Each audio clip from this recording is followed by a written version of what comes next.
Not again. Not this again. I'm getting PTSD. Vlahovic to Arsenal. Rumors are happening again. But a positive is that Arsenal could seal the move, beating Real Madrid in a race to sign the lad. I remember when we used to compete with the likes of Wolves in 8th place, and now we're here challenging for leagues, challenging for signings with Real Madrid. Man, we've came from a far, far distant hole down underground, and now we're here. We're up. We're up. We're a top 5 team in the world. But now, Vlahovic to Arsenal doesn't make sense. Well, we just saw the comments that Gabriel Jesus was saying that his best thing isn't scoring goals, and he's our number 9. That's kind of worrisome when you hear that from your number 9 saying that.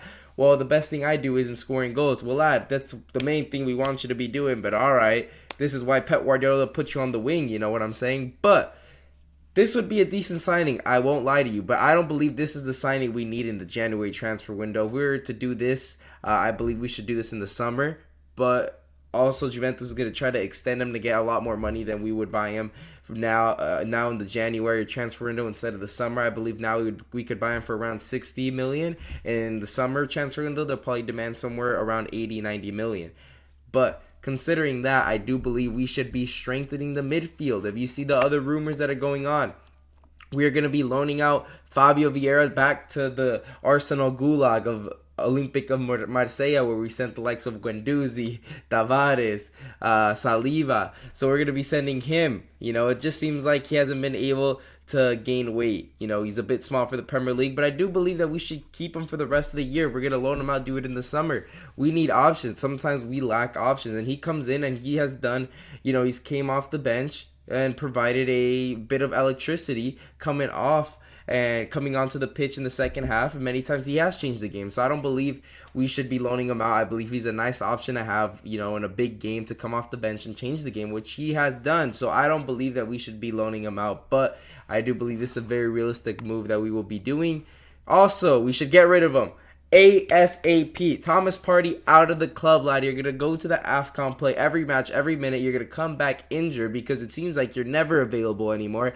Thank God we bought Declan Rice. If we could spend 200 million on Declan Rice, I would, because he's miles ahead of Thomas Partey. Thomas Partey is never available every time we need him, and we haven't even gotten to the point where we can experiment on the Odegaard, Thomas Partey, Declan Rice midfield. We haven't done that yet. Genuinely, when have we started with that midfield? When? Everybody has been dreaming for it, and obviously, Thomas Partey is never available for it, and when he is available, he's not fit. So it's just absolutely, disheartening that we're never going to see it. And in my opinion, it's time to get rid of him. There's so many other midfielding options that could come in and replace him and are always available. And we have been linked recently with Ruben Neves. If Ruben Neves is still at the level that he was at Wolves, then I'd take him any day of the week. We're also linked with Douglas Luiz. I think Douglas Luiz would be a good option. He seems like he's always there at Aston Villa available. I remember him scoring an Olympico against Arsenal. He does well in the Emirates. You know what I'm saying? So I'm saying right now that Thomas Partey gone. Fabio Vieira, keep him. Vlahovic, not yet. I think we strengthen the midfield. I would bring in Douglas Luiz, and I'd also bring a player that's more of a number 8. Obviously, the Kai Havertz move hasn't worked out as of yet. It could still work. We're still in year 1 of the Kai Havertz at Arsenal, but it is a bit worrisome when you see in the national team Kai Havertz playing left back. Mikel Arteta's probably looking at it like, am I going to have to play Kai Havertz left back now for him to perform? Because the first game he played at left back, he scored. So I have no idea what to think about Kai Havertz. Nobody knows what position he plays best. We put him in the midfield, he does all right. We put him at, striker, he does all right. But he's not doing what a key 65 million signing should do, and that is come in and win you the game. He's had his moments, and then he's had really bad moments. And seeing him go to left back isn't a move that we want to see him in the national team that says, wow, he's really performing and he just needs to adapt. It just shows that he's not adapting either or playing well in the national team like he's playing at Arsenal. He's playing okay. He's playing like a 30 million signing, not a 65 million signing. And that's why he's gotten a lot of hate. It's an experiment that isn't working out at the moment. I still have hope that it will work out, but I do believe we could have bought a different kind of player with that 65 million that would have helped us and we'd be top of the league. But back to the Vlahovic. I do believe there is a lot of truth to this. because we are in need of a number 9. We've also been linked with the likes of Evan Ferguson, Ivan Toney, and Victor Osimhen. So I do believe this is, and we have had, interest in the past. And right now he's a lot cheaper than he would have been if we would have bought him when we were in the race with Juventus when he was at Fiorentina. So 65 million is very tough to not say no to. That's the same amount we bought Kai Havertz for.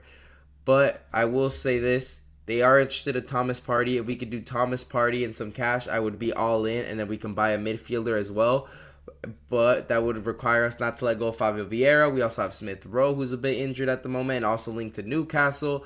We can't make too many moves. It's mid-season. You know what I'm saying? We can't just disrupt what we've got going on. We've got a lot of lads here. And we also have to decide soon on Jorginho. His contract's going to run out soon. So we've got a lot of moving pieces in the midfield. I would worry a lot more there. I feel like we've dropped more points due to the lack of depth in the midfield. If I ever see Mohamed Elneny come in a Premier League game, I don't care if it's Luton Town, I will lose my brain and say buy a player in the midfield in January. But I will say, attacking-wise, we're okay. You look at the game against Newcastle, our problem was the midfield.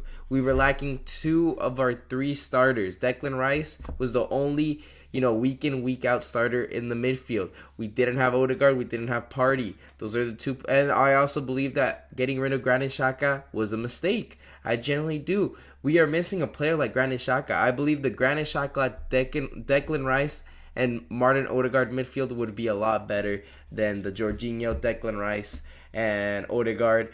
The cash that we got for Xhaka wasn't like an insane amount that, allowed us to get a big signing. No, it really wasn't. If we would have kept Xhaka, things would not be different, We would have bought the same players.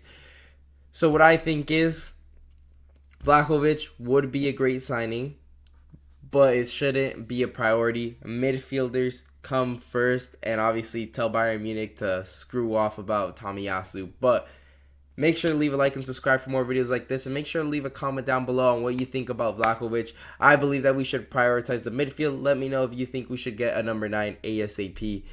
Some people do believe that, but the midfield is a mess.